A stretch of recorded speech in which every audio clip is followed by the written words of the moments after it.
It's Jason here, VK2XJM, and here we are. We've finally got the new 9700 set up. We've got it set up next to the 7300 here, and hey, they look like identical twins, although there are a few little differences. So obviously this is just a single VFO receive radio. This has got the twin receive, very much like a 7610. It's got separate VFOs for monitoring, different bands, different frequencies, all that sort of stuff. But all the buttons here are almost identical. Obviously, the power button's in the same spot. Transmit, that's in the same spot. The 7300 has the tuner where the 9700 doesn't. There's no inbuilt tuner with it. Not that you should really need a tuner with 270 and 23 centimeters. So instead we have a call button on this one. So that's that. The Vox and break-in, that's all in the same spot. We've got these four buttons identical. So we've got a preamp attenuator, notch, noise blanketer, and noise reduction. They're all in the same spot.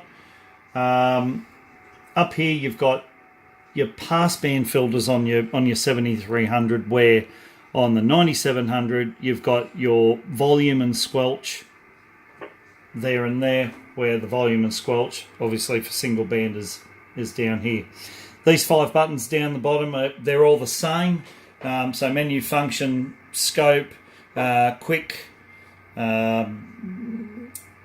menu items. So if you hit that, it gets you into the menus without going through this menu function and then trying to find what you want. And obviously exit gets you out. Speech in the same spot. All the speech thing does is just announces what frequency you're on. We've got an auto tune button on the same spot, obviously for your CW, your fine tuning. Transmit receive light. You got XFC in the same spot. The multi-function dial here, that's all in the same spot. So even on there, RF power, mic gain monitor. On this one, it's RF power, mic gain. It's got a compression feature on the 7300 and monitor. Obviously, it's all in the almost identical. So that's that. And there we go, that's the VK2WI repeater that we're tuned to here. That was just doing its little ident thing. I'll turn that down because that's set pretty close to your FT8 stuff. But all these, there's slight differences up here. We've got a tone button here. Obviously it's for setting tones to get into repeaters and all that sort of stuff. The tuning dial, identical. So, if you're familiar with this particular radio, if you're familiar with the 7300, you are going to find the 9700 such an easy thing to sort of transition to. Same if you've got a 7610. If you're used to like twin VFOs, you'll find it very, very easy. The audio quality out of this radio is fantastic. It's really a step above the old radio I've got a little bit further down the bench there. The older Icom, which is an 821, and I'm so impressed with it. It's we've got spectrum scope. We can see what's happening.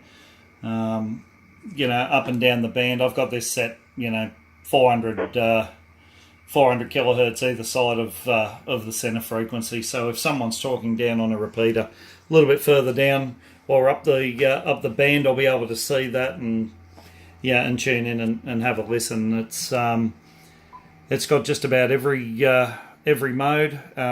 It can receive separately in every mode, despite what Icom originally said where you wouldn't be able to.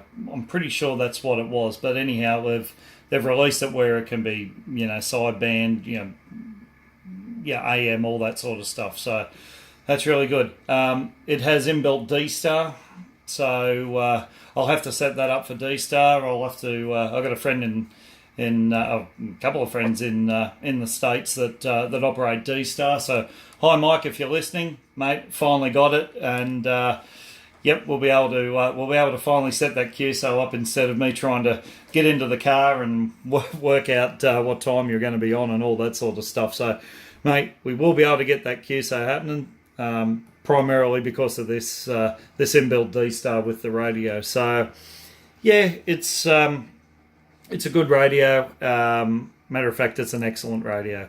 The price tag, I think, surprised a lot of people in Australia. I honestly thought it was going to be sitting around that $3,500 mark, but hey, for $1,000 less, you get such a lot of radio for the money. So I think the prices are varying anywhere between 2,400 up to 2,600. The dealers in Australia are quite competitive amongst each other, so it's going to be in that price bracket. Icom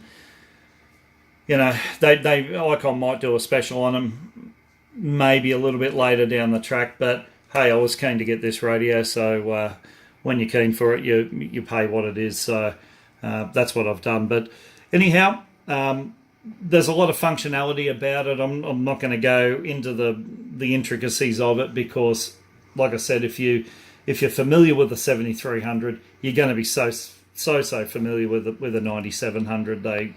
They're almost identical in how the functions are. But nevertheless, like my mate Lee said to me the other day, read the manual. We were having to muck around with it, so my mate Lee, VK6YB, he come around and we were having a good play around with both radios just to see what they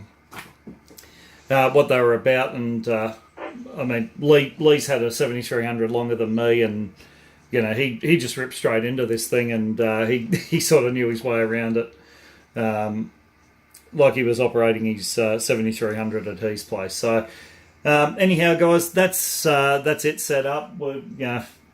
I haven't set the room up properly where I want things, and I've got this guy over here to set up. I've got that satellite tracking rotator to get going. I've got some antennas in the pipeline that are just about ready to go onto that rotator. So we'll get that set up. We'll work out how this satellite function works, and we'll go from there. And hopefully we'll hear you on the air, and hopefully we can have a QSO.